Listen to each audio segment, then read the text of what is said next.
దేవుని వాక్యాన్ని చదువుకుందాం. పరిశుద్ధ గ్రంథము నుండి మత్తయి సువార్త 5వ అధ్యాయము 13వ వచనాన్ని చదువుకుందాం. మత్తయి సువార్త 5వ అధ్యాయము 13వ వచనాన్ని చదువుకుందాం. మీరు లోకమునకు ఉప్పై ఉన్నారు. ఉప్పు నిస్సారమైతే అది దేని వలన సారము పొందును? అది బయట పారవేయబడి మనుష్యుల చేత త్రొక్కబడుటకే గాని మరి దేనికిని పనికిరాదు. ప్రార్థించుకుందాం. దయతో ఏకీభవించండి. మహోన్నతుడా, పరిశుద్ధుడా, పరమ తండ్రి, మీ పవిత్రమైనటువంటి ఘననామమును బట్టి మీకు వందనాలు, స్తోత్రాలు సమర్పించుకొనిచున్నాం. గడిచిన పునరుద్ధాన దినము నుండి ఈ పునరుద్ధాన దినము వరకు మమ్మల్ని అందరినీ మీ సజీవమైన రెక్కల సన్నిధిలో కాచి దాచి భద్రపరిచి మీ పవిత్రమైనటువంటి మందిర ప్రవేశ భాగ్యాన్ని మా జీవితాలలో మీరు అనుగ్రహించిన మీ కృపను బట్టి సన్నుతిస్తూ ఉన్నాం. ఇంతవరకు పాటల యందును ఆరాధన క్రమం అంతటి యందును మీరుండి మీ నామానికి మహిమ తెచ్చుకున్న మా గొప్ప దేవా, ఈ సమయంలో నీ దీనదాసునైనటువంటి నేను మీ వాక్యాన్ని చేతపుచ్చుకుని దానిని ప్రకటించని యోచిస్తూ ఉండగా మీ యొక్క సహాయమును మాకు అనుగ్రహింపజేసి మేలైనటువంటి విషయాలను మాకు బయలుపరిచి మీ వాక్యము ద్వారా మేము పొందుకోదగిన ప్రతి ఆశీర్వాదాన్ని మీరు మాకిచ్చి మమ్మల్ని బలపరచమని ఈ ప్రార్థన మా ప్రభువారైనటువంటి యేసుక్రీస్తు వారి ఉన్నతమైన శ్రేష్టమైన నామమున అడిగి స్తుతించి బ్రతిమలాడి వేడుకొనుచున్నాము మా పరమ తండ్రి, ఆమేన్. ఈ దినాన్ని మనము చదువుకున్న లేఖన భాగములో నుండి మనము ధ్యానించుకోబోయేటువంటి సత్యం ఏంటినగా, you are the salt of the earth. మీరు లోకమునకు ఉప్పై ఉన్నారు అనేటువంటి సత్యం మీద ఈ దినాన్ని దేవుని యొక్క వాక్యాన్ని మనము ధ్యానం చేసుకొనబోతున్నాం. మీరు ఈ లోకమునకు ఉప్పై ఉన్నారు. దీనిలో నుంచి 3 ప్రాముఖ్యమైన సత్యాలను ఈ యొక్క ఉదయకాలపు వేళలో మీ ఎదుట నేను ఉంచాలని ఆశపడుతున్నాను. మొట్టమొదటిది, what does it mean to be salt of the earth? లోకమునకు ఉప్పై ఉండుట అంటే ఏమిటి? లోకమునకు ఉప్పై ఉండుట అంటే ఏమిటి అనేటువంటి దాన్ని మొదటిగా మనము ఆలోచన చేయబోతూ ఉన్నాం. రెండవదిగా, how to grow in our saltiness. ఉప్పుగా ఎదుగుట ఎట్లు, ఉప్పుగా ఎదుగుట ఎట్లు అనేటువంటి విషయాన్ని రెండవదిగా మనము ఆలోచన చేయబోతున్నాం. మూడవదిగా, వాట్ ఇఫ్ సాల్ట్ డిసాల్టెడ్?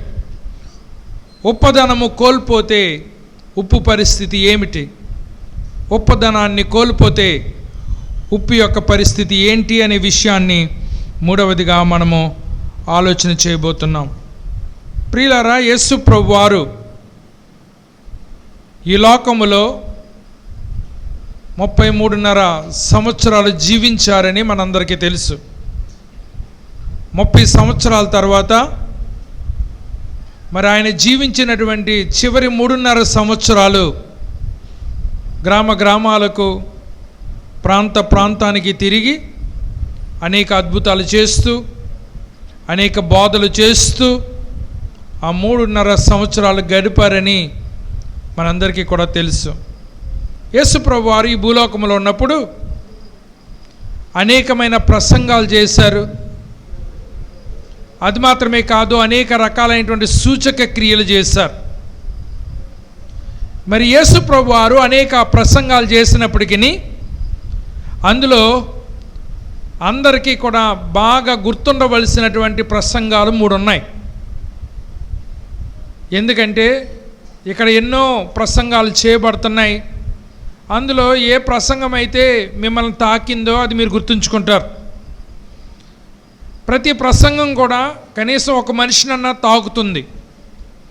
దేవుడు ప్రతి హృదయంతో మాట్లాడడానికి ప్రయత్నం చేస్తున్నాడు. కొన్ని హృదయాలు కొన్ని మాటలకు మరి ఆదరణ పొంది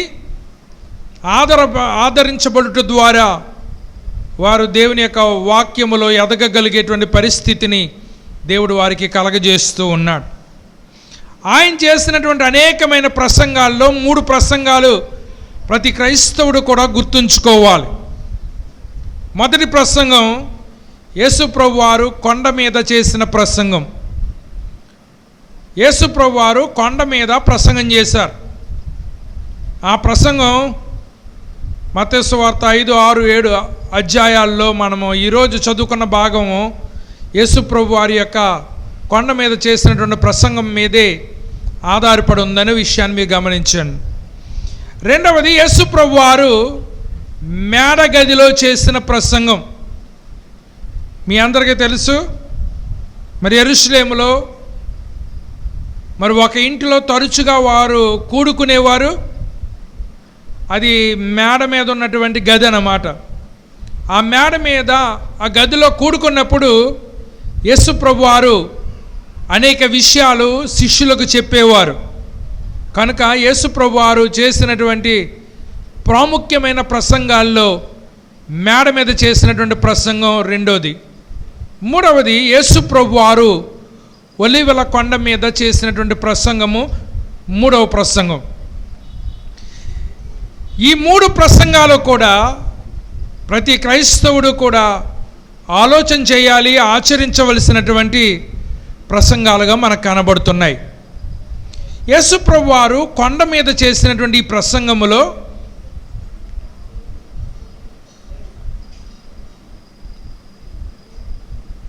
పరలోక రాజ్య సంబంధులైనటువంటి పౌరులు ఏ విధంగా జీవించాలి, ఏ విధంగా ప్రవర్తించాలి అనేటువంటి దాని గురించి 5, 6, 7 అధ్యాయాల్లో ప్రభు చెబుతున్నారు. ప్రతి దేశానికి కొన్ని రూల్స్ ఉంటాయండి. ఏ దేశం వెళ్ళినా, నువ్వు ఏ దేశపు పౌరుడు అయినా ఆ దేశం వెళ్తే ఆ రూల్స్ పాటించాలి. మన దేశంలో ఎక్కడ పడితే అక్కడ ఉమ్ములు చెత్తాం మనం. ఎక్కడ పడితే అక్కడ ఒకడు రోడ్డు మీద సీదేస్తున్నాడు. నిన్న మా పాప నేను బండి మీద వెళ్తానంటే ఎంత ఘోరం అంటే మనుషులకి అసలు కనీస ఇంగిత జ్ఞానం కూడా కనపడతలేదు. ఇప్పుడు అసలు ఏ రోజుల్లో ఉన్నాం మనం?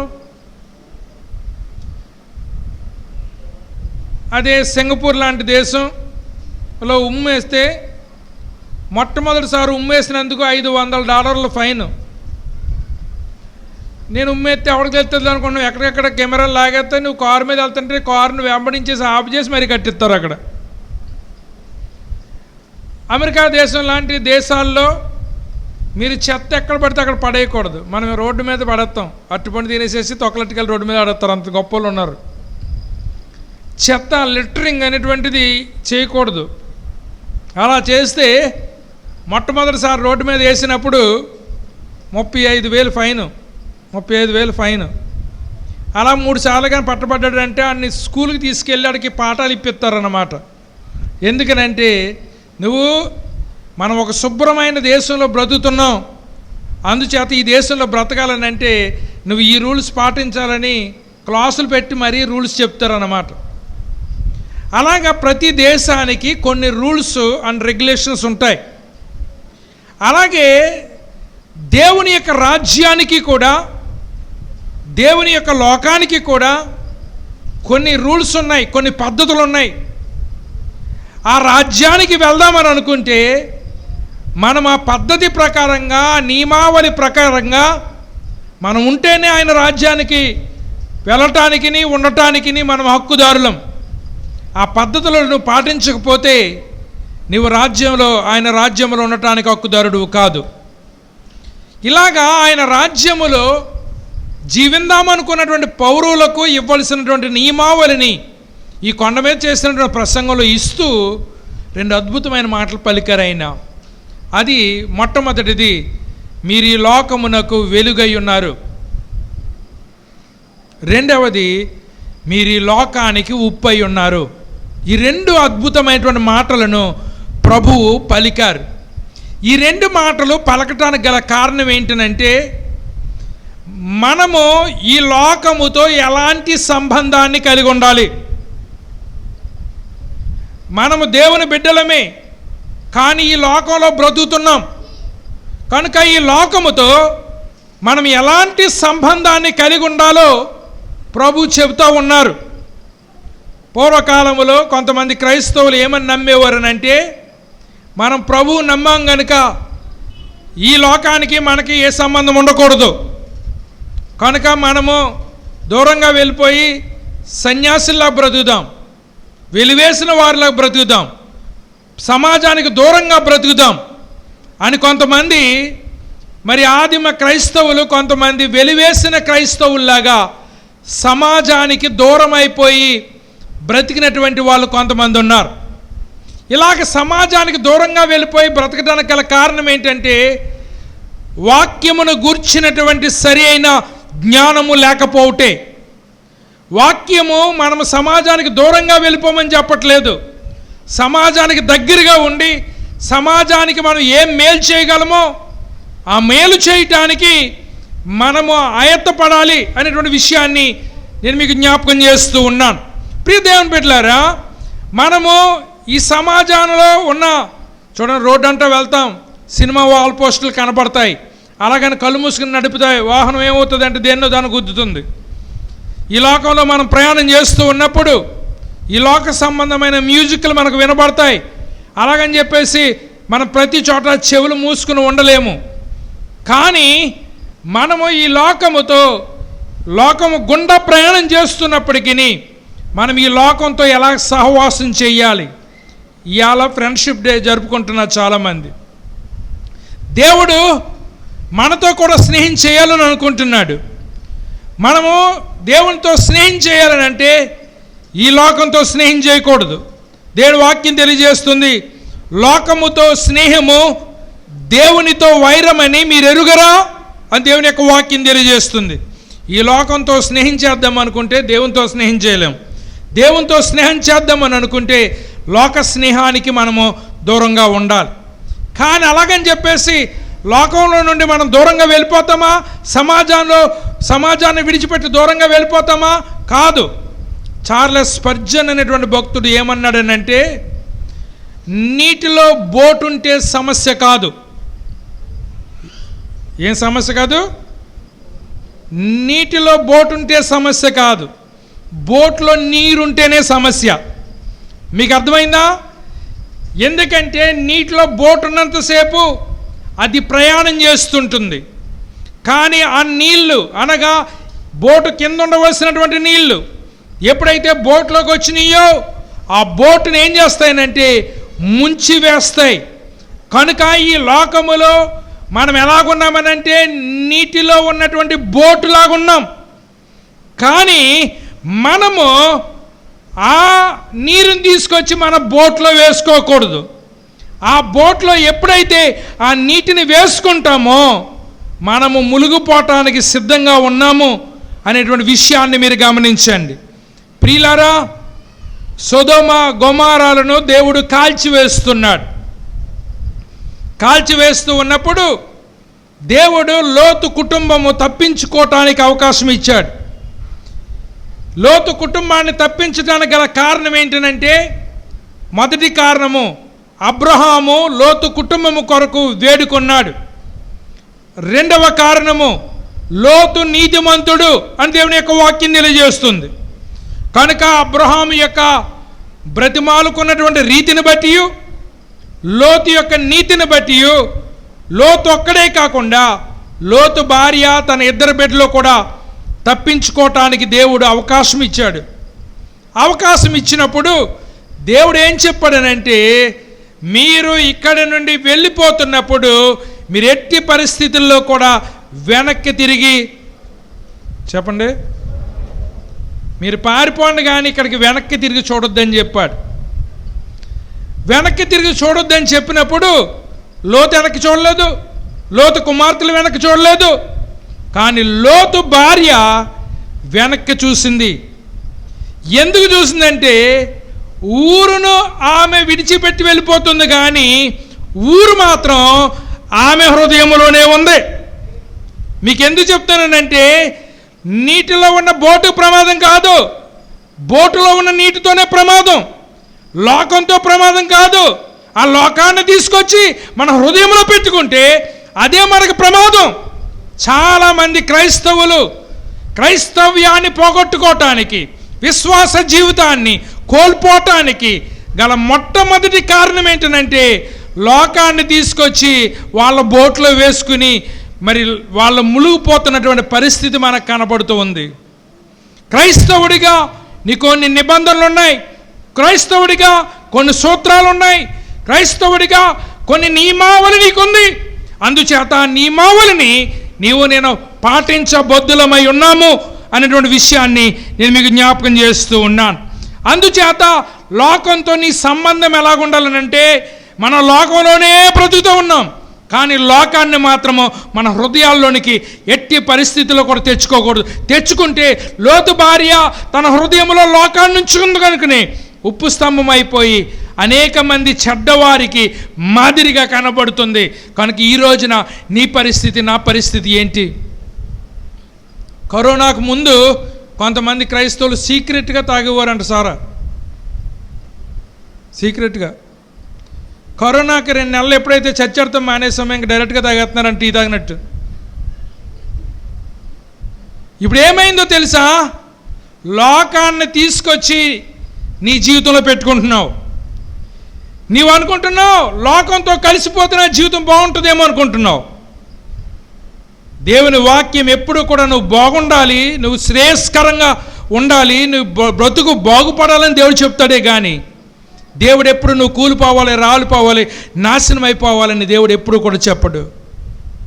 ఎంతో దౌర్భాగ్యమైన పరిస్థితి అంటే కొంతమంది వారి యొక్క జీవితాలను లోకాన్ని తీసుకొచ్చి వారి జీవితాల్లో పెట్టుకుని వాళ్ళు ఏం చేశారు తెలుసా? పాడైపోతున్నారు. బూరుగుపూడిలో మాకున్నటువంటి ఇల్లు పాస్టర్ గారికి ఇచ్చాను, నేను చర్చి నడుపుతాను అన్నాడని.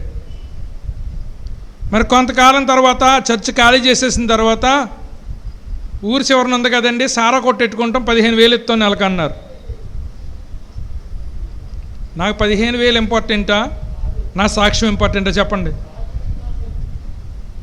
నా సొమ్మేం పోయింది, నేను చూస్తలే కదా, దూరంగా ఉంది నా ఇల్లు అని సారా కొట్టడికి ఇస్తే ఏమవుద్ది? నా సాక్ష్యాన్ని నేను కోల్పోయినట్టే. నా ఇల్లు ఫ్రీగా ఉన్నా పర్వాలేదు కానీ నేను మాత్రం దీనికి ఇవ్వనని చెప్పాను. ఎందుకనంటే లోకాన్ని తీసుకొచ్చి మన ఇంట్లో కానీ మన ఒంట్లో కానీ మనం ఎప్పుడైతే పెట్టుకున్నామో అప్పుడు మనం పతనమైపోతాం, నాశనం అయిపోతాం.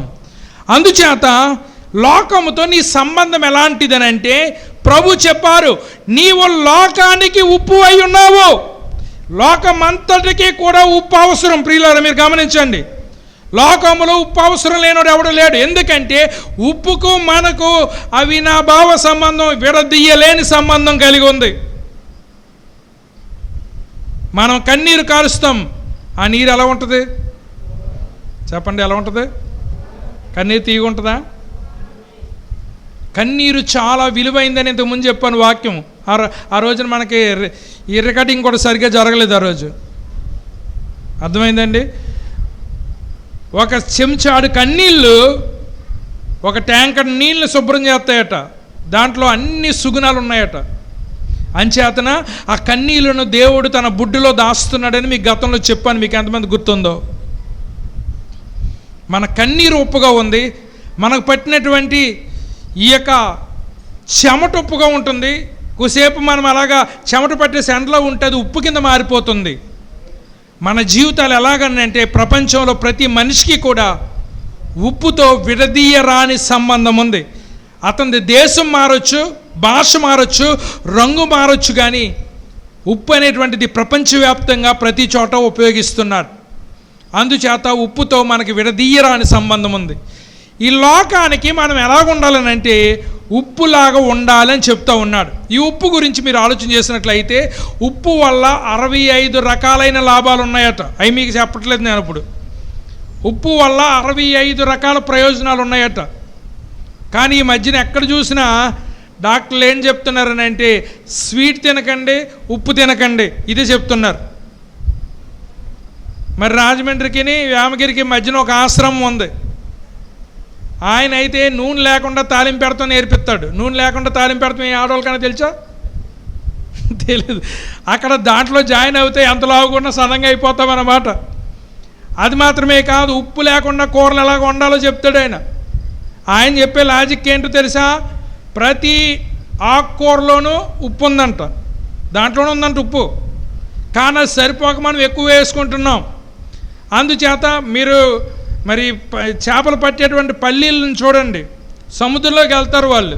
చేపలు దొరికిన తర్వాత ఆ సముద్రంలోనే బోట్లో వాళ్ళు ఏం చేస్తారంటే, ఒక మసాలా ఉండదు, ఏముండదు. మరి ఆ బోట్లోనే ఆ చేపని మంట మీద కాల్చుకుని తినేస్తారు. ఉప్పు ఉండదు, కారం ఉండదు, నూనె ఉండదు, ఏముండదు.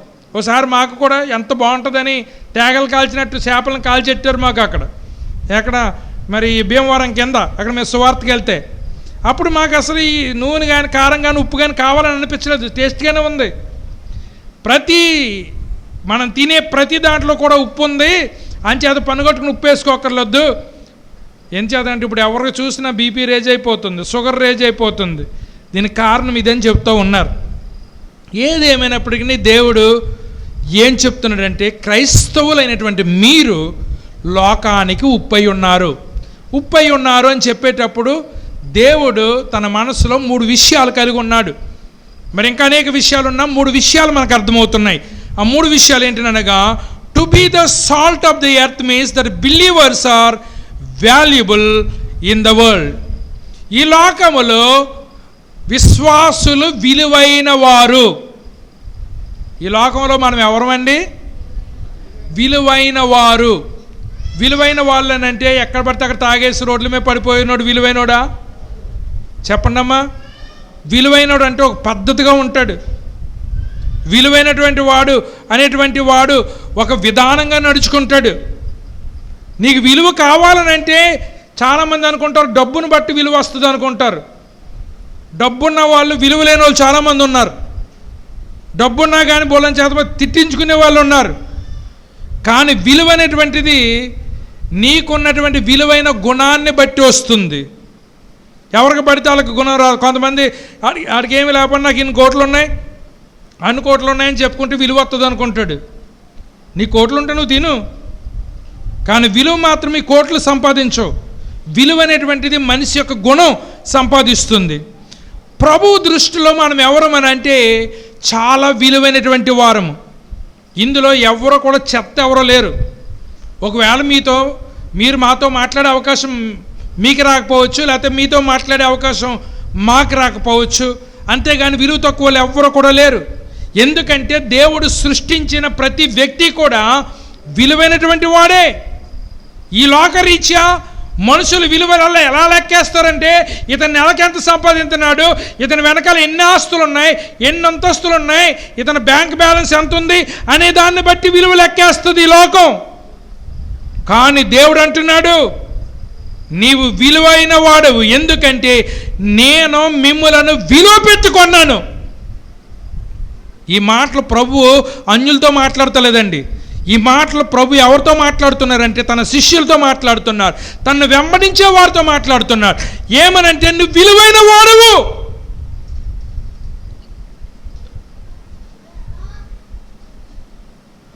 మీ జీవితంలో కొంతమంది మిమ్మల్ని విలువ తక్కువలుగా చూడొచ్చు. రోడ్డు మీద చెత్తలాగా మిమ్మల్ని చూసి ఉండొచ్చు. దేవుని వాక్యం ఏం చెప్తుందో తెలుసా? తన సహోదరుని చూచి వ్యర్థుడా అని పిలిచిన వాడు దేవుని యొక్క తీర్పులో నిలబడతాడట. ఎవరిని కూడానంట పనికి మాలోడని అనకూడదట. మనం వ్యర్థుడు అంటే దాని అర్థం ఏంటంటే, మీ భాషలో వ్యర్థుడు అంటే ఏంటి? పనికి మాలోడు. పనికి మాలిన వాడు కూడా దేనికో దానికి పని చేస్తాడు. మీకు అర్థమైందా? ఒకవేళ నీకొచ్చిన పని అతనికి రాదేమో, నీకున్నటువంటి టాలెంట్ అతనికి లేదేమో, అలాగని చెప్పేసి అతను పనికి రాని వాడు కాదు.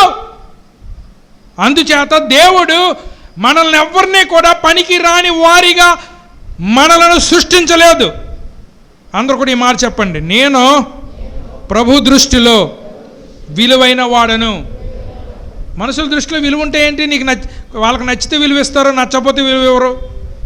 ఈరోజున్న విలువ రేపు ఉండదు. కానీ దేవుడు నిన్ను విలువైన వాడిగా చేస్తున్నాడు.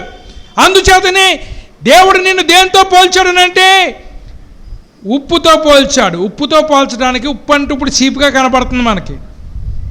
ఒకప్పుడంట రోమా గవర్నమెంటు వారి కింద పనిచేసేటువంటి సైనికులకు నెల వచ్చేసరికి జీతం ఉప్పిచ్చేవారంట.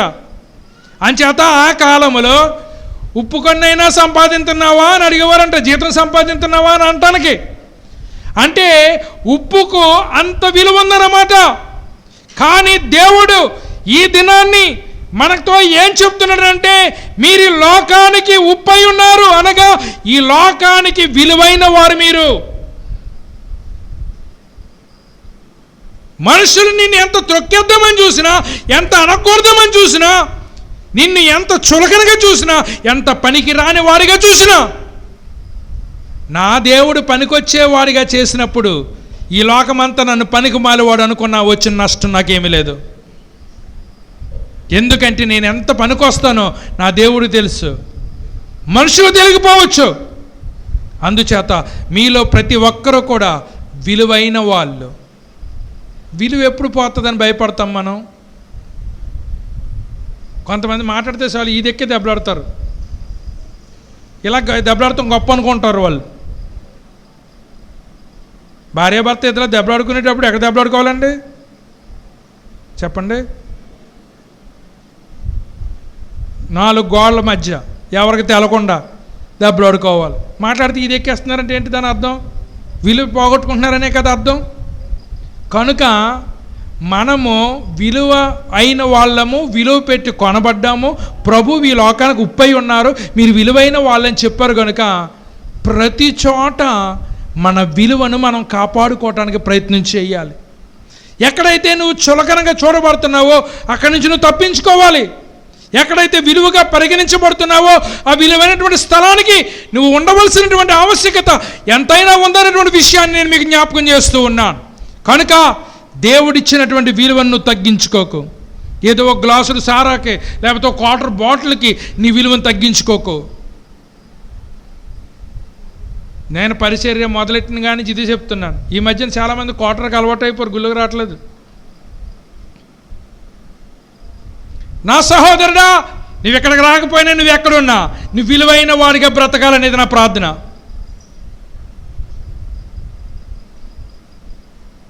మనం లోకంలో ఉండాలి కానీ లోకాన్ని తీసుకొచ్చి మనలో పెట్టుకోకూడదు. ఈ లోకానికి మీరు ఉప్పై ఉన్నారు. రెండవది, పూర్వకాలములో మనకి రిఫ్రిజిరేటర్లు లేనప్పుడు ఏదైనా వస్తువుని దాచుకోవటానికి మనకి కరెంటుతో చేయబడినటువంటి సామాగ్రి లేనప్పుడు ఏదైనా ఎక్కడ దాచేవారు అంటే ఉప్పులో దాచేవారు. ఇప్పుడైతే మనకి చచ్చిపోయినా కానీ శవాలను దాయటానికి ప్రెజర్లు వచ్చేసినాయి, లేకపోతే పెద్ద పెద్ద ఐస్ బండలు తీసుకొచ్చి మనం పెడుతున్నాం. కానీ ఇంతకుముందు ఎవరైనా సమాధి లేట్ అవుతుంటే వెంటనే ఏమని తెలుసా, కొంచెం ఉప్పు మూట తీసుకెళ్ళి బొడ్డు దగ్గర పెట్టమని చెప్పేవాళ్ళం. ఎందుకంటే ఉప్పు, రెండవది ఏంటంటే మొట్టమొదటిగా ఉప్పు విలువైంది, రెండవది ఉప్పు నాశనం అవ్వకుండా కాపాడుతుంది, పాడైపోకుండా కాపాడుతుంది.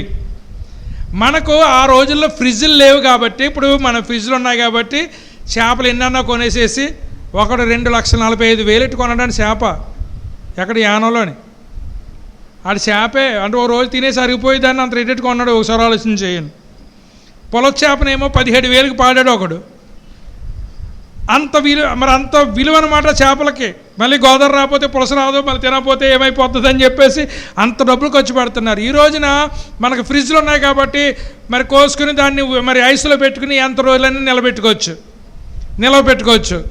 కానీ పూర్వకాలంలో ఈ ఫ్రిడ్జ్లు లేనప్పుడు మరి ఉప్పులో దాసేవారు. అందుకనే ఉప్పు చేపలు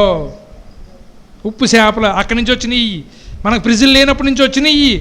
ఎందుకంటే ఎప్పుడైనా చేప తినాలనిపిస్తే నీకు చేప దొరకదు కాబట్టి ఉప్పులో దాచుకుని దాన్ని ఎండబెట్టుకుని ఆ చేపలో మరి అలాగా ఉపయోగపడి అందుకని ఉప్పు చేపలు.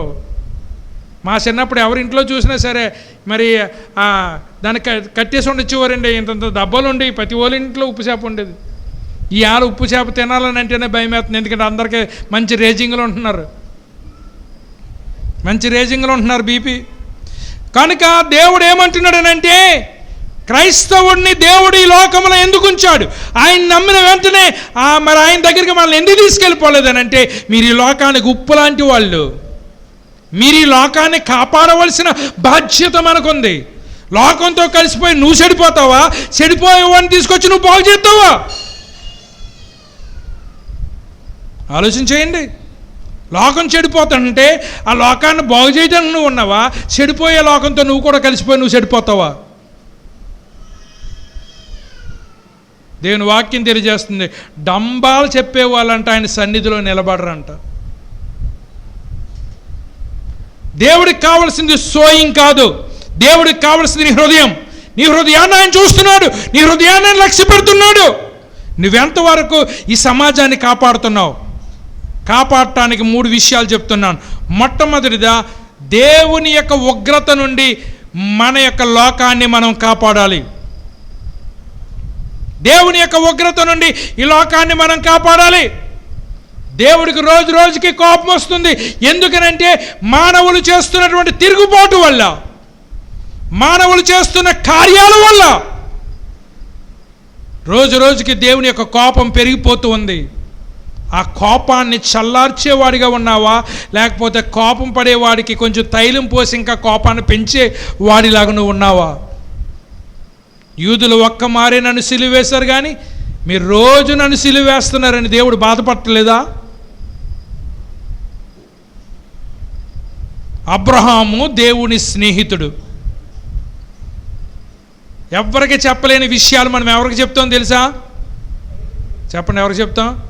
అమ్మకి చెప్పం, నాన్నకి చెప్పం, అన్నకి చెప్పం, తమ్ముడికి చెప్పం, చెల్లికి చెప్పం, అక్క చెప్పం. ఎవరికి చెప్తాం?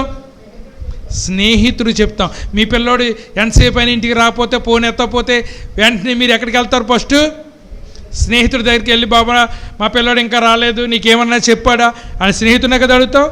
రహస్యాలు సైతం ఎవరికి చెప్తాం? మనము స్నేహితులు చెప్తాం. దేవుడు అబ్రహామును స్నేహితుడిగా చూసి అబ్రహాంతో ఒక సీక్రెట్ చెప్తున్నాడట. అబ్రహామా, నేను కనిపిస్తున్నటువంటి సొదొమ గొమొరాలను నేను కాల్చివేయబోతున్నాను అని చెప్పాడట. ఇది నేను అబ్రహాముకు, నా స్నేహితుడికి నేను ఈ విషయం చెప్పకుండా నేను ఎలా దాచుకుంటాను అని అడిగినప్పుడు, మంచి భలే కాల్చేస్తున్నావు ప్రభువా, కాల్చేనైనా తొందరగా కాల్చే అని అనలేదట అబ్రహాము. ఏమన్నాడో తెలుసా? నాయనా, ఆ పట్టణములో 50 మంది నీతిమంతులుంటే ఆ పట్టణాన్ని కాపాడుతావా? ఆ పట్టణాన్ని కాపాడుతావా? దేవుడు అంటున్నాడు, నేను ఈ పట్టణంలో 50 మంది నీతిమంతులు కనపడితే ఈ పట్టణాన్ని నేను కాపాడుతాను. మళ్ళీ అబ్రహాం గారికి డౌట్ వచ్చింది, 50 మంది ఉంటారా నీతిమంతులు ఈ ఊర్లోనే? చివరికి ఆ నెంబర్ తగ్గించుకుంటూ వచ్చి, దుమ్మును ధూళినైన నేను నీతో మాట్లాడుటకు తెగించుచున్నాను ప్రభువా, 10 మంది నీతిమంతులుంటే ఆ పట్టణాన్ని కాపాడుతావా? 50 దగ్గర నుంచి ఎక్కడికి వచ్చేసాడండి? 10 మంది దగ్గరికి వచ్చేసాడు. అబ్రహాము గారు కాన్ఫిడెంట్గా అనుకుంటున్నాడు మనసులో, ఏమన్నా తెలుసా, ఈ ఇంత పెద్ద పట్టణంలో 10 మంది నీతిమంతులు ఉండరా అని. వారం వారం బైబిల్ పట్టుకుని గుళ్ళోకి వెళ్తున్న వాళ్ళే, వారం వారం పాటలు పాడుతున్న వాళ్ళే, వారం వారం వాక్యం వింటున్న వాళ్ళే, మరి ఇంతమంది సంఘంలోకి వస్తున్నప్పుడు 10 మంది నీతిమంతులు ఉండరా? దేవుడు వెతికాడట, 10 మంది నీతిమంతులు కూడా పట్టణంలో కాపాడలేదు. అప్పుడు అబ్రహాం అన్నాడు, go had and burn it, నువ్వు కాల్చే ప్రభువా, 10 మందులు నీతిమంతులు కూడా లేనటువంటి పట్టణం ఇంకెందుకు కాల్చేయమన్నప్పుడు, అప్పుడు తర్వాత లోతు గురించి వేడుకున్నప్పుడు లోతును దేవుడు వారి కుటుంబాన్ని రక్షించినటువంటి విషయం మీకు కనబడుతుంది. క్రైస్తవుడు దేవుని లోకం మీదకి దేవుని కోపం వస్తూ ఉంటే ఆ కోపాన్ని తగ్గించేవాడిగా ఉండాలి, కానీ కోపాన్ని పెంచేవాడిగా ఉండకూడదు. కొంతమంది భార్యలు ఎంత మంచి భార్యలు అని అంటే, వాళ్ళ ఆయన కానీ దెబ్బడుతున్నాడు అనుకోండి, అలా అనుకోండి, కుక్క నోట్లో నోరు అర్థం ఎందుకు, లోపలికి వెళ్ళిపోయి ఉండండి అని అంటది ఒక భార్య. ఇంకో భార్య ఉంది, వాళ్ళు అలా తిడతాంటే నువ్వు మగోడువా లేకపోతే ఆడతానువా, చేతులు ముడుచుకుని లోన కూర్చున్నావు అని చెప్పేసి కోపంగా ఉన్న వాడికి ఇంకా కానీ ముక్కలు వేసేసి ఏం చేస్తుంది అంటే కోపాన్ని రేపెత్తది. వీడు వెళ్ళాడు కొట్టేస్తాడు, ఏమో కేసు ఎడతాడు, వీడు ఏం జైల్లో కూర్చుంటాడు. నీకు ఎంత ఆనందం అప్పుడు. క్రైస్తవుడిగా దేవుడు నిన్ను ఈ లోకానికి ఉప్పుగా పెట్టాడు కనుక దేవుని కోపాన్ని చల్లార్చే పని నీకు అప్పచెప్పాడు. రెండవది, ఈ లోకం కొరకు ప్రార్థన చేసేటువంటి పని నీకు అప్పగించాడు. ఎంతమంది ఎంతసేపు కూడా మన ప్రార్థన చేసినప్పుడు నేను బాగుండాలి, నా కుటుంబం బాగుండాలి, ఇదే ప్రార్థన. లోకం గురించి నువ్వు ఎప్పుడు ప్రార్థన చేయట్లేదా? యెహెజ్కేలు గ్రంథం 22వ అధ్యాయము 30-31 వచనాలు చదివినట్లయితే, దేవునికిని మానవునికి మధ్య నిలబడే ఒక మనిషి కావాలి. దేవునికిని మానవుడికి మధ్య నిలబడి దేవుని సన్నిధానంలో ఈ మనుషుల కొరకు ప్రార్థన చేసేవాడు ఒకడు కావాలి. ఈ లోకం కొరకు నువ్వు ప్రార్థన చేసేవాడిలాగా ఉన్నావా, లోకాన్ని తగలేసేవాడిగా నువ్వు ఉన్నావా? ఒకసారి ఆలోచించేయమని మనం చేస్తున్నాను. మూడవది, విశ్వాసిగా నీవు నీ నీతివంతమైనటువంటి ప్రభావాన్ని ఈ లోకం మీద కనపరచాలి. ఒక విశ్వాసిగా నీకు ఒక ప్రభావం ఉంది. నీ యథార్థతలోను, నీ భక్తిలోను, నీ విశ్వాస్యతలోను, నీ జీవిత విధానములోను విశ్వాసిగా నీకు ఒక ప్రభావితమైనటువంటి స్థానాన్ని దేవుడు నీకు ఇచ్చాడు. ఈ లోకాన్ని అంతటినీ మార్చడం ఎవరి తరం కూడా కాదు. కానీ నీవు చెబితే వినేవాళ్ళు కొంతమంది ఉన్నారు, నువ్వు చెబితే మారేవాళ్ళు కొంతమంది ఉన్నారు, నీ మాటను పోషించేవారు కొంతమంది ఉన్నారు. కనీసం వాళ్ళ మీదైనా ఒక నీతివంతమైనటువంటి ప్రభావాన్ని చూపిస్తున్నారా? నువ్వు ఎక్కడ యథార్థత కనపరచాలో అక్కడ యథార్థంగా ఉండాలి. దొరికిందంతా నొక్కేసేవాళ్ళ ఉండకూడదు, దొరికిందల్లా బొక్కేసేవాళ్ళ ఉండకూడదు. యథార్థత, నీతి అనేటువంటిది నీవు క్రైస్తవుడిగా ఈ లోకములో నువ్వు చూపించవలసిన అవసరత నీకుంది. ప్రభు అంటున్నాడు, ఈ లోకానికి మీరు ఉప్పై ఉన్నారు. మూడవది, ప్రభు మీరు లోకానికి ఉప్పై ఉన్నారు అనేటువంటి దానికి ప్రభు చెప్పుచున్నటువంటి దానిలో మూడవ అర్థం ఏంటంటే, ఈ లోకానికి నువ్వు రుచిని తేవాలి, ఈ లోకానికి నువ్వు క్రీస్తు కొరకు దాహాన్ని పుట్టించాలి. మనకి ఎప్పుడో చెప్పారు, ఉప్పు లేని కూర ఒప్పదు రుచులకు, పప్పు లేని తిండి ఫలము లేదని. ఉప్పును పప్పునే మనిషిని తినటానికి ఉపయోగపడేటువంటి సాధనాలుగా ఉంచున్నాయి. అందుచేత ఈ లోకానికి నువ్వు రుచి అయినటువంటి వాడిగా ఉండాలి. నీవు లేకపోతే ఈ లోకం బాధపడాలి. ఉప్పు లేకపోతే ఆ కూర తినడానికి ఎలాగైతే బాధపడతామో నువ్వు లేకపోతే బాధపడాలి. వీడు ఎప్పుడు వెళ్ళిపోతాడు రా బాబు అన్నట్టుగా ఉండకూడదు. నేను చూసి ఎవరైనా నువ్వు ఉన్నంతసేపు అక్కడ ఒక పరిశుద్ధమైనటువంటి స్థితి కలిగి ఉండాలి. ఒక విధమైనటువంటి సంతోషము నీతో ఉన్నటువంటి వారు అనుభవించాలి. డిఎల్ మూడి అనేటువంటి భక్తుడు ఉండేవాడు. ఆయన ప్రపంచంలో చదువుకోలేనటువంటి ప్రసంగికుల్లో ఆయన ఒక గొప్పోడు. అనేక మందిని ఆయన మార్చాడు. ఆయన మంగళ షాపులో కటింగ్కి వెళ్తేనంట, కటింగ్కి వచ్చిన వాళ్ళందరూ కూడా కూర్చుని ఆయన మాట్లాడినేవారట. ఎందుకంటే ఆ టయాన్ని కూడా వేస్ట్ చేసేవాడు కదంట ఆయన. ఆ కటింగ్ వేస్తూ ఉన్నప్పుడు ఆయన చెప్పేటువంటి మాటల ద్వారా అనేక మంది రక్షణ పొందారట. ఎందుకనంటే నీవెక్కడ ఉంటావో అక్కడ నీ ప్రభావాన్ని, నీ నీతిని, నీ విశ్వాసాన్ని, నీ భక్తిని కనపరచవలసిన అవసరత ఉంది. మనం భయపడకుండా, బెదరకుండా మనల్ని జీవింపచేసేది మన విశ్వాసము, మన భక్తి అనేటువంటి విషయాన్ని నేను మీకు జ్ఞాపకం చేస్తున్నాను. రెండవది, ఉప్పు యొక్క ఉప్పదనాన్ని ఏ విధంగా పెంచాలి? ప్రియులరా, ఈ మధ్య మీరు మా చిన్నప్పుడు అందరికీ కూడా కల్లుప్పు ఉండేది. ఈ మెత్తగా ఉన్న ఉప్పు మా చిన్నతనంలో ఎవరు వాడేవారు కాదు. అది ధనవంతులు వాడేవారు అన్నమాట. హోటల్స్లో వాడేవారు. ఈ రోజున డాక్టర్లు ఏం చెప్తున్నారనంటే, మనకు అనేక మందికి బీపీ రావటానికి గల కారణము ప్యాకెట్లో ఉన్నటువంటి ఉప్పేనంట. అసలు మనకు ఉన్నటువంటి ఈ బీపీ తగ్గాలనంటే మళ్ళీ ఎక్కడికి వెళ్ళాలంట? మనం ఉప్పు కళ్ళు దగ్గరికి వెళ్ళాలట. ఉప్పు కల్లుప్పు. ఇంకా మన పల్లెటూరులో అమ్మ నాకు వస్తుంది, నేను మాసరు వచ్చినప్పుడల్లా వింటాను, కల్లుప్పే అంటుంటాడు. మాకైతే అది కూడా రావట్లేదు అక్కడ. ఎందుచేతనంటే అందరూ కూడా సున్నితమైన ఉప్పుకి అలవాటు అయిపోయారు. దానికి దీనికి ఉన్న తేడా ఏంటంటే, ఇప్పుడు ఎవరికైనా ఆడవాళ్ళకి మీరు ఉప్పు కళ్ళు ఇచ్చి కూరలో ఉప్పు వేయమనండి, వాళ్ళకి ఏమైనా అర్థమవుద్దేమో. వాళ్ళకి తెలియట్లేదు. ఇప్పుడు జనానికి తెలియట్లేదు. మన ఆరోగ్యం పోవటానికి కొంత కారణం ఏంటంటే మన సులభరితమైన దానికి అలవాటు. ఎప్పటికైనా మన పచ్చళ్ళు పెట్టుకునేటప్పుడు మీ పచ్చడి నిలవ ఉండాలని అంటే మళ్ళీ కల్లుప్పు దగ్గరికి వెళ్ళి దాన్ని దంచి దాన్ని అలా చేస్తేనే కానీ మన ఉప్పునే మరి మనకి పచ్చళ్ళు నిలవ ఉండవని తెలిసి మళ్ళీ అక్కడికి వెళ్తాం మనం. అయితే ఆ కల్లుప్పులో ఉన్నటువంటి ఉప్పు ఈ మెత్తన ఉప్పుకి లేదు. అందుచేతనే మరి ఏంటి ఉప్పుగా లేదని అంటే చాలా ఉప్పు వేసాను అంటున్నారు. మా పాస్టర్ గారు అలాగంటారు, అసలు ఉప్పుగా లేదేంటంటే చాలా ఉప్పు వేసాను ఆల్రెడీ అంటుంది ఆవిడ.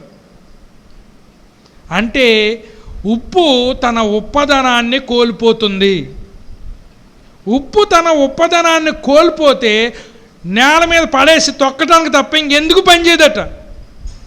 అందుచేత దేవుడు నీవు నేను కూడా ఈ లోకానికి ఉప్పై ఉన్నామని చెప్పాడు కనుక ఆ ఉప్పదనములో మనం ఎదగాలి, కానీ ఉప్పదనములో దిగజారిపోకూడదు. ఉప్పు నిస్సారమైతే దాని ఉప్పును కలగజేసేటువంటి వాడు ఎవడు? అందుచేత మనం ఉప్పగా ఎదగటం ఎట్లో మీకు కొన్ని విషయాలు తెలియజేస్తున్నాను. మొట్టమొదటిగా ఉప్పుగా నువ్వు ఉండాలనంటే నీవు ఒక ప్రత్యేకమైన వ్యక్తిగా ఉండాలి. సముద్రంలో చాలా నీరు ఉంది, నీరంతా కూడా ఉప్పుగానే ఉంది. అలాగని చెప్పేసి సముద్రం పక్కన ఉన్న వాళ్ళు ఉప్పు వేసుకుంటున్నారా, లేకపోతే నీళ్ళు అట్టుకొచ్చి సముద్రంలో నీళ్ళు వేసుకుంటున్నారా కూరలోని? ఎవరు మాట్లాడరమ్మా? సముద్రం పక్కన ఉన్న మనకంటే సముద్రం దగ్గర లేదు కాబట్టి మనం ఉప్పు వేసుకుంటున్నాం. సముద్రం పక్కన ఉన్న వాళ్ళు ఏమన్నా సముద్రంలో నీళ్ళు తీసేసుకుంటున్నారా? లేదు, వాళ్ళు కూడా ఉప్పు వేసుకుంటున్నారు. కారణం ఏంటంటే యు ఆర్ డిఫరెంట్. నువ్వు ఒక ప్రత్యేకమైనటువంటి వ్యక్తివి. నువ్వు అందరిలాగా ఉంటే నీకు విలువేంటి? అందరు చేసే పనులు నువ్వు చేస్తే ఇంకా నీకు విలువేంటి? ఉప్పు ఎప్పుడైందనంటే సముద్రము నుండి వేరు చేయబడినప్పుడు ఆ ఉప్పు తన ప్రత్యేకత కనబడుతుంది. సముద్రంలో ఉన్నంతసేపు ఉప్పు నీరే, కానీ ఉప్పు కంటూ ఒక ప్రత్యేకత లేదు. నీవు నేను కూడా ఈ లోకములో ఉన్నాం. ఈ లోకములో ఒక ప్రత్యేకమైనటువంటి వ్యక్తిగా నువ్వు ఉండగలిగితేనే నీవు ఉప్పదనాన్ని కాపాడుకోగలుగుతావు. అంతేగాని లోకంతో కలిసిపోతే నీ ఉప్పదనాన్ని నువ్వు కోల్పోతావు. నువ్వు త్రొక్కబడటానికి తప్ప ఇంకెందుకు పనిచేయవు. అందుచేత మీరు ఎలా ఉండాలట? మీరు ఈ లోకములో ప్రత్యేకమైన వారిగా ఉండాలని దేవుని యొక్క వాక్యం తెలియజేస్తూ ఉంది. నువ్వు ప్రత్యేకంగా ఉండి నువ్వు అనేక మంది నాశనం అయిపోకుండా, కొంతమందినైనా నరకానికి పోకుండా తప్పించగలిగేటువంటి పరిస్థితి నీకు కావాలి. రెండవది, to grow in saltiness we must allow our selves to be sprinkle unto the ungodly places. భక్తిహీనమైనటువంటి స్థలాలలో నీవు జల్లబడాలి. భక్తిహీనమైనటువంటి స్థలాలలో నువ్వు జల్లబడాలి. నువ్వు ఎలా మారుతావు? నేను చెడ్డవాళ్ళతో స్నేహం చేయొద్దని అంటలేదు. యేసుప్రభు వారిని కూడా పాపుల స్నేహితుడు అని పిలిచారట ఆయన్ని. అబ్రహాంకి స్నేహితుడు కరెక్టే, మనందరికీ తెలుసు. పాపులకి కూడా స్నేహితుడట. అంటే పాపులతో ఎందుకు స్నేహం చేయడంటే ఈయన పాపిగా మారిపోవటానికి కాదు, పాపులను పరిశుద్ధులుగా మార్చటానికి, పాపులను పరిశుద్ధులుగా చేయటానికి దేవుడు వారితో స్నేహం చేశాడు. 6 నెలలు సహవాసం చేస్తారంట, వాళ్ళే వీళ్ళైపోతారంట. నీవెవరితో సహవాసం చేస్తున్నావు? ఒకప్పుడున్న భక్తి ఏమైపోయింది? ఒకప్పుడున్న విశ్వాసం ఏమైపోయింది? ఒకప్పుడున్న నీతి ఏమైపోయింది నీకు? నువ్వు భక్తిహీనమైన స్థలాల్లోకి వెళ్ళి అక్కడ పరిస్థితులను మార్చలేదు, నువ్వు మారిపోయావు. చాలామంది ఎలాగనుకుంటారు, ఏమని తెలుసా? అన్యుడైతే నాకేంటి, భక్తిహీనులైతే నాకేంటి, నేనేం మారను, నేనే మారుతాను వాళ్ళని అనుకుంటావు. మంచోడు చెడ్డోడి కింద మారటానికి పెద్ద టైం పట్టదు. చెడ్డోడు మంచోడి కింద మారాలంటే చాలా టైం పడుతుంది. మీకు విషయం చెప్తున్నాను, అర్థం చేసుకోండి. చెడ్డ ఎంత స్పీడ్ని ఎక్కుతుంది అంటే, మరి బల్లోకి పంపిద్దామండి, ఎందుకంటే తెలుగు మీడియం చదివించాం, ఇంగ్లీష్ మీడియం అని చేత ఏ అంటే యాంట్, బిఏటి బ్యాట్, ఇవన్నీ చెప్తుంది టీచర్ అమ్మ. వీడికి ఇంటికి వచ్చాక మైండ్ బ్లాంక్ అయిపోద్ది. ఏ ఫర్ వాట్ అన్నామనుకోండి, ఎరుసూపులు చూస్తాడు వీడు. మీకు అర్థమైందా? అలా రోడ్డు మీదకి వెళ్తాడు, ఆడెవడో ఒక బూత్ తిడతాడు. అది ఇంగ్లీష్లాగా నేర్చుకుని వస్తాడు ఇంట్లోకి. ఇంగ్లీష్లాగా నేర్చుకుని వచ్చి ఆ రోడ్డు మీద ఉన్న బూత్ని తిడతాడు. రోడ్డు మీద ఉన్న బూత్ తిడితే, ఒరే ఇది ఒక బూత్ అన్నారు తెలకుండా పెంచుతున్నాం కదా, నీకు ఎక్కడరా వినబడ్డది ఈ మాట? ఇంకో పలానా ఓడు అన్నాడు. అక్కడి నుంచి నేర్చుకొచ్చేసి వీడికి ఏబిసిడీలు నేర్పించి ఏంటి నేర్పించి నాకేం చాలా టైం పట్టింది. కానీ చెడ్డ బూత్ నేర్చుకోవటానికి నిమిషంలో నేర్చుకుని వచ్చేసాడు. మీకు ఒకటి అర్థం చేసుకోండి, మనం చెడిపోవాలనంటే నిమిషం చాలు. మనం మంచోళ్ళ కింద మారాలంటే టైం పడుతుంది. బట్టలు మాసిపోవాలనంటే వేసుకున్న వెంటనే సెంటు కొట్టేసి ఒకసారి కింద దొల్లామంటే ఈజీగా మరకలంటిపోతాయి. అదే బట్టను మనం శుద్ధీకరించాలంటే దాన్ని సర్ఫలో నానబెట్టి ఉతికి గోజాడితేనే కానీ అది మనకు మంచిది అవ్వట్లేదు. మంచోడు చెడ్డోడు అయిపోవటం చాలా ఈజీ, కానీ చెడ్డవాడు మంచోడు కింద మారాలనంటే చాలా కష్టం. కనుక లోకం మీ కొరకు ఎదురు చూస్తుంది. ఎవడెవడు దేవుణ్ణి నమ్మాడా, ఎవడెవడు బాప్తిసం తీసుకున్నాడా, వీడిని ఎప్పుడు లోకంలో మళ్ళీ కలిపేసుకుందామా అని లోకం మీకోసం ఎదురు చూస్తుంది. ఆ లోకం దగ్గరికి వెళ్ళి నువ్వు లోకములో కలిసిపోయావు. ఒకప్పుడు నువ్వు అనుకునేవాడు లోకాన్ని మార్చాలని, కానీ ఇప్పుడు నీ పరిస్థితి ఏమైందని అంటే లోకాన్ని నువ్వు మార్చలేదు, లోకమే నిన్ను మార్చేసింది. నా ప్రియ సహోదరుడా, నువ్వెక్కడున్నా క్షేమంగా ఉండాలనేది నా ప్రార్థన. నా ప్రియ సహోదరుడా, నువ్వెక్కడున్నా మంచివాడి కింద నీ ఉపధనాన్ని కోల్పోకుండా ఉండాలనేది నా ప్రార్థన. ఉపధనాన్ని కోల్పోకుండా ఉండాలనంటే మనం చేయవలసిన మూడవది ఏంటనగా నమ్మకమైన క్రైస్తవులతో మాట్లాడాలి. నమ్మకమైన క్రైస్తవులను ఎందుకంటున్నానంటే నమ్మకం లేని క్రైస్తవులు కూడా ఉన్నారన్నమాట. కొంతమంది క్రైస్తవులతో మాట్లాడితే అసలు దేవుడి మీద నమ్మకం పోద్ది మనకి, అంత బాగా మాట్లాడతారు దేవుడి గురించి. మనం మాట్లాడేటప్పుడు మనం ఎవరితో మాట్లాడినా మన విశ్వాసము బలపరచబడే వారితో మాట్లాడాలి. మన విశ్వాసాన్ని పడగొట్టేవాడితో కాదు, ఇల్లులను కూలగొట్టేవాడితో కాదు, ఇల్లులను నాశనం చేసేవాడితో కాదు, ఇల్లులను బాగు చేసేవాడితో మాట్లాడాలి. మనం కట్టేవాడు ఎప్పుడు పాడు చేయడు, పాడు చేసేవాడు ఎప్పుడు కట్టడు. ఈ సంగతి మీరు గుర్తుంచుకోండి. నువ్వు ఎలాంటి మనుషులతో ఎక్కువ మాట్లాడుతున్నావు, ఎలాంటి మనుషులతో నువ్వు స్నేహం చేస్తున్నావు. ఎందుకంటే ఎక్కడ చూసినా చెడు స్నేహాలు ఎక్కువైపోయినాయి, సులువుగా డబ్బులు సంపాదించే ప్రోగ్రాలు ఎక్కువైపోయినాయి. ప్రియ సహోదరుడా, నువ్వెంత సులువుగా సంపాదిద్దాం అనుకున్నావు అంత చిక్కుల్లో పడిపోతావు అనే విషయాన్ని మీరు గమనించాలని ప్రేమతో మీకు మనం చేస్తున్నా. దేవుని వాక్యం తెలియజేస్తుంది, సులువుగా చిక్కులలో పెట్టే పాపములను మనము విడిచిపెట్టి మనం ఉండాలి. నాలుగవది, మనం ఉప్పదనము కోల్పోకుండా మనము ఉప్పుగా ఉండాలని అనుకుంటే క్రీస్తుతో మనము మాట్లాడాలి. విశ్వాసమునకు కర్తయు దాన్ని కొనసాగించేటువంటి యేసు వైపుకు చూస్తూ మన ముందున్నటువంటి పందెరంగములో ఓపికతో పరిగెత్తాలి. ఎవరితో మాట్లాడాలి? నువ్వు దారంట్లో కనిపించే ప్రతి పనికి ఉపయోగపడలేనటువంటి వాడితో కాదు మాట్లాడతాం, లేక ఈ సొసైటీలో చెత్తోళ్ళ కింద కనపడే వాళ్ళతో కాదు మనం మాట్లాడతాం. నేను వాళ్ళతో మాట్లాడానంటే నాకు ఒక మాట, జీవించే మాట మాకు దొరుకుతుందని. సులోమాన్ గారు లేచి ఆయన తయారయ్యి వచ్చి తలుపులు తీసేసరికంట చాలామంది వెయిటింగ్లు ఉండేవారట. ఎందుకో తెలుసా? ఆయన ఒక మాట మాట్లాడితే ఆ మాట పట్టుకుని వెళ్దామని వచ్చేవారట. డబ్బు ఇస్తారని కాదు, వెండి ఇస్తారని కాదు, బంగారం ఇస్తారని కాదు, ఒక మాట దొరికితే ఆ మాట పట్టుకుని వెళ్దామని. ఎందుకంటే జ్ఞానముతో కూడినటువంటి మాట నీ జీవితానికి గొప్ప పూలబాట. అందుచేత ఆ జ్ఞానంతో కూడినటువంటి మాటలు వినటానికి మనం వేగరం కావాలి. ఐదవది, నేను చిన్నవాడిని, నేను తక్కువ వాడిని అని నువ్వు ఎప్పుడూ కూడా నిరుత్సాహపడకు. మీలో చాలామంది అనుకుంటున్నారు, నా ఇల్లు చిన్నది, నా జీవితం చిన్నది, నా చదువు చిన్నది, నా బ్రతుకు చిన్నది. ఉప్పు కొంచెమే, కానీ అది ఎంత ప్రభావితం చేస్తుందో చూడండి. ఇన్ని కూరగాయల్లో ఎంత ఉప్పు వేస్తున్నామండి? కూరగాయలకి డబ్బులు వేస్తున్నామో ఉప్పు? కూరగాయలకి డబ్బులు ఎత్తే ఎవడని తింటాడా? తక్కువ వేస్తున్నాం, ఇన్ని కూరగాయల మీద ప్రభావం చూపిస్తుంది. కనుక నేను చిన్నోడిని, నా బ్రతుకు చిన్నది, నా ఇల్లు చిన్నది, నాకున్నవన్నీ కూడా చిన్నవే అని నువ్వు భయపడుతున్నావేమో. చిన్నదానివైనా గొప్ప ప్రభావితమైనటువంటి కార్యాలు చేయగలను. చూడండి, దేవుని యొక్క వాక్యం తెలియజేస్తుంది. నయమాను వింటట ఒక చిన్నది ఉందంట. ఆ చిన్నది వంటగదిలో చెప్పిన ఒక మాట, ఆ మాట ఎక్కడ వినబడ్డదట? రాజసింహాసనం ఎదుట వినబడ్డదట. అగ్గిపుల్ల చిన్నదే, ఊరంతా తగలబెట్టేస్తుంది.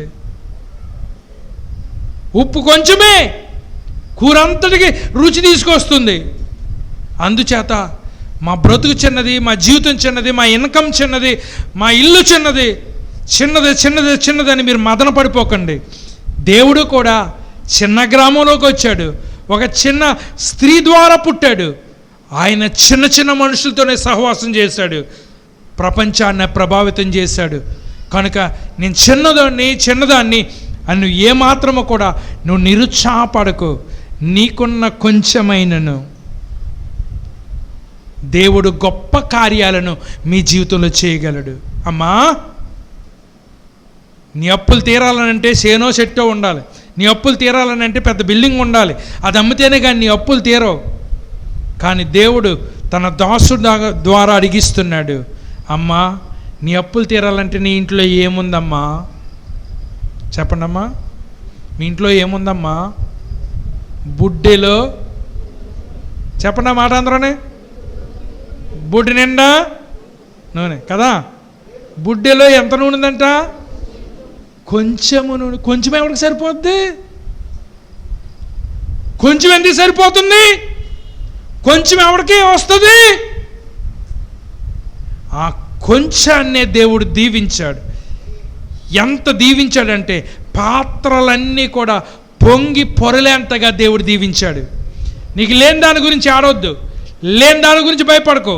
ప్రభువా, నాకున్నది కొంచెమేనైనా ఆ కొంచెాన్ని నువ్వు దీవించు. 5 రొట్టెలను 2 చిన్న చేపలను దేవుడు దీవించాడు, అది విస్తారమైపోయింది. నీ ఆరోగ్యం కొంచెమే ఉందా? నాయన, నాకు పెద్ద ఆరోగ్యం లేదు, నా ఆరోగ్యం కొంచెమే. ఈ కొంచెాన్ని నీ చేతిలో పెడుతున్నాను నాయన, నన్ను బాగు చేయి నాయనా, నన్ను పనికొచ్చే పాత్రగా చేయి నాయనా అంటే ఆ కొంచెాన్నే దేవుడు దీవించగలడు. నీకు లేదు అనే మాట నీ నోట్లో రానివ్వకో. నీ నోట్లోంచి రావాల్సింది ఏంటంటే, నాకున్న కొంచెాన్ని నువ్వు దీవించు ప్రభువా. ఎలా దీవిస్తారంటే ఆ కొంచెముతోనే మిగిలిన వారి ఆకలి తీర్చేలాగా దేవుడు నీ జీవితాన్ని బాగు చేస్తాడు. బుడ్డిలో కొంచెము నూనె, తొట్టిలో కొంచెము పిండి ఉంది. ఇంకొకరు ఆకలి తీర్చేలాగా దేవుడు ఆస్వాదించాడు. నీ కొంచెము, నీ చిన్న బ్రతుకును దేవుడు దీవిస్తున్నాడు. నువ్వు అనేక మందికి ఆశీర్వాదకరంగా మార్చబడిపోతున్నావు. 3వ మాట చెప్పి నేను ముగిస్తాను. What if salt desalted? ఉప్పు తన ఉప్పదనాన్ని కోల్పోతే, ఉప్పు తన ఉప్పదనాన్ని కోల్పోతే అది ఎందుకు పనికొస్తుంది? మీరు చూడండి, ఉప్పు కట్టినటువంటి బండి మీరు చూడండి, సైకిల్. మా చిన్నప్పుడు సైకిల్ మీద వచ్చేటప్పుడు, మరి అలా దేని మీద వస్తుందో నాకు తెలీదు, ఉప్పు సైకిల్ మీరు చూసారా? పెద్ద చెక్క, ఆ చెక్క వెనకాల ఉప్పు బత్త కట్టేవాడు. ఆ ఉప్పు ఏం చేస్తుందనంటే సైకిల్ అంతా తుప్పట్టేసేలా చేసేస్తుంది. మీకు అర్థమైందా? సైకిల్ తుప్పట్టిందని అంటే దాంట్లో ఉప్పుదానం ఉందని అర్థం.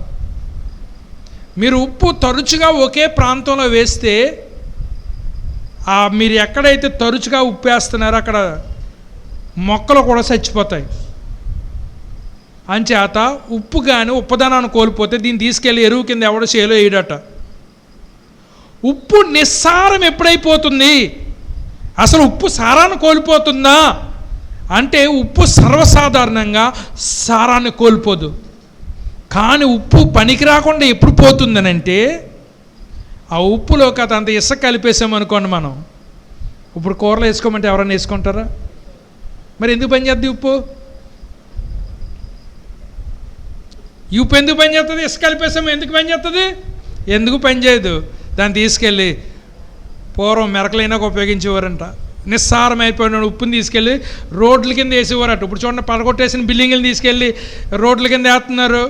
అలాగా ఈ ఉప్పు పనికి రాకుండా అయిపోతే అది రోడ్డు మీద వేసేవారట. ఇప్పుడు ఏమవుతుంది తెలుసా, మనుషులు తొక్కుంటూ వెళ్ళేవారట దాన్ని. అసలు అది ఎక్కడ ఉండాలో మనుషులు లోపలికి వెళ్ళాలి. ఈ రోజున ఏమైందో తెలుసా, తన బ్రతుకు నిస్సారమైపోయింది, మనుషులను తొక్కేటటువంటి రీతిగా అయిపోయింది. దాంట్లో కొంచెము ఏదైనా మలినం కలిసినా, ఏదైనా మట్టి కలిసినా, ఇప్పుడు ఈ ఫ్యాక్టరీలు ఏం చేస్తున్నాయంటే ఈ ఉప్పును కొనుక్కెళ్ళిపోయి, మీరు కాకినాడలో గట్రా చూసినట్లయితే ఉప్పు చేలు ఉంటాయి, ఉప్పు పంట పండుతుంది, దాన్ని ఫ్యాక్టరీలు వాళ్ళు కొనుక్కెళ్ళిపోయి దాన్ని శుద్ధి చేసి దానికి రకరకాల కెమికల్ వేసేసి నల్లగా ఉండేదాన్ని కూడా తెల్లగా చేసేసి వాళ్ళు ఏం చేస్తున్నారంటే మనకి దగదగా మెరిసిపోయేటువంటి సాల్ట్ అమ్ముతున్నారు. దీనివల్ల అనేకమైన ఆరోగ్య సంబంధమైన సమస్యలు మనం తెచ్చుకుంటున్నాం. అయినా మనకు శుభ్రంగా కనపడాలిగా. ఎప్పుడైతే ఈ ఉప్పు చెత్తతోనూ చెదారంతోనూ కలిసిపోయిందో, ఇది మనుషులు తొక్కటానికి తప్ప ఎందుకు పనిచేయదు. ప్రభు ఎందుకు ఈ మాట చెప్పారనంటే, నువ్వు క్రైస్తవుడివే, ఈ సమాజము పాడైపోకుండా కాపాడగలిగే కెపాసిటీ ఉన్నవాడివే. కానీ ఈ రోజున పనికిరానటువంటి పాడైపోయే సమాజంలో నువ్వు కూడా కలిపి బలుగుతున్నావు కనుక you are good for nothing. నువ్వు ఏ మంచి చేయటానికి నువ్వు పని చేయకుండా అయిపోయావు. నువ్వు మంచిగా మార్చడానికి పనికొచ్చే పాత్రగా ఉంటావా, ఎందుకు పనికిరాని పాత్రగా అయిపోతావా, అది నీ చేతుల్లోనే ఉంది. ఉప్పు నిస్సారమైతే మనుష్యుల కాళ్ళు చేత తొక్కబడుతుంది. ఉప్పు సారవంతమైందైతే అనేక రకాలుగా ఉపయోగపడుతుంది. మీకు ఉప్పు యొక్క 9 లక్షణాలు మీకు చెప్తున్నాను. 65 లక్షణాలు ఉన్నాయి కానీ అవన్నీ చెప్పట్లేదు, ఇవన్నీ కూడా 9లోకి వస్తాయి. సాల్ట్ ప్రిజర్వ్స్, ఉప్పు కాపాడుతుంది. రెండవది సాల్ట్ ఫ్లేవర్స్, ఉప్పు రుచిని తెస్తుంది. మూడవది సాల్ట్ యాంటీసెప్టిక్, ఉప్పు సూక్ష్మజీవులను పారద్రోలుతుంది. 4 సాల్ట్ డిస్సాల్వ్స్, ఉప్పు ప్రతి దాంతోనూ కలిసిపోతుంది. కూరలు వేసామనుకోండి దాని రూపాన్ని మార్చేసుకుని కలిసిపోతుంది. 5 salt was the symbol of God's covenant. దేవుడు ఏమన్నాడు తెలుసా, నా సన్నిధిలోనికి మీరు అర్పణ తీసుకొచ్చినప్పుడల్లా దాంతోపాటు ఉప్పు కూడా తీసుకురమ్మన్నాడు. ఉప్పు దేవుని యొక్క నిబంధనకు సదృశ్యము.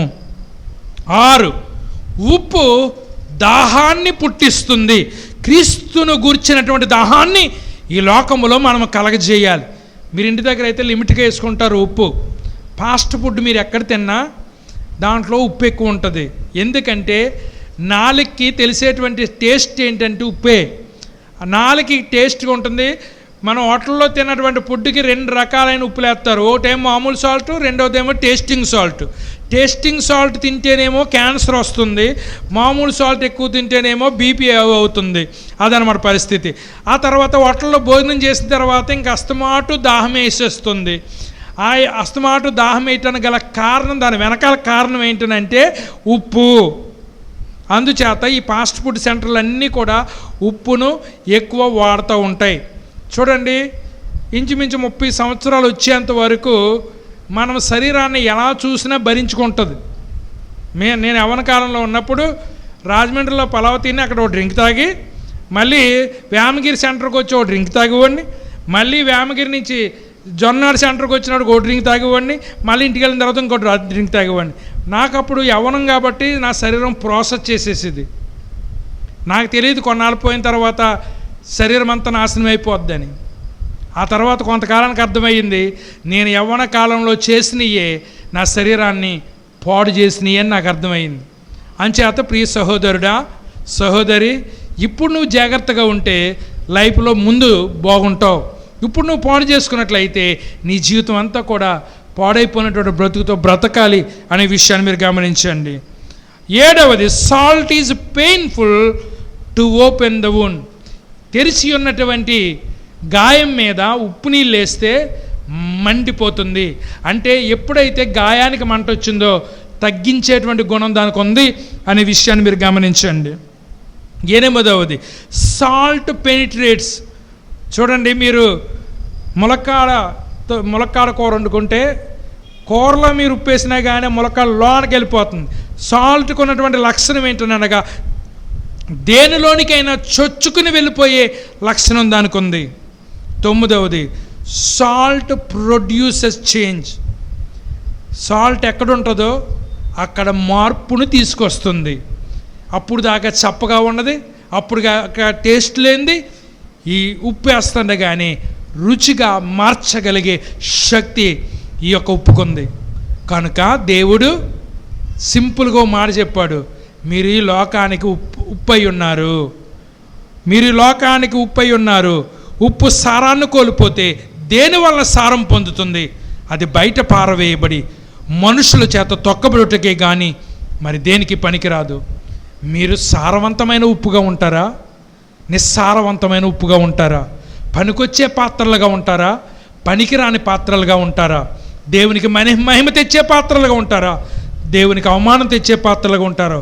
ఎలాగుంటారో మీరు తీర్మానం చేసుకుని దేవుడు ఆశించిన ఉప్పులాగా మీరు ఉండాలని ప్రేమతో మనవి చేస్తున్నాను. అట్టి కృప పరిశుద్ధాత్మ దేవుడు మనందరికీ అనుగ్రహించి నడిపించునుగాక. దయతో తల వంచండి, ప్రార్థించుకుందాం.